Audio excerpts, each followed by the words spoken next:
आई मायेचा सागर, बाप सागराचा किनारा, शब्दरूपी लाटांचा त्या किनाऱ्यालाच मारा.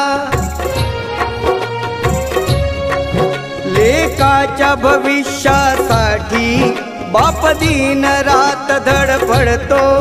लेकीच्या लग्नामध्ये बाप हमसून रडतो. लेक त्याची लाडाची चांदणी, बाप माझा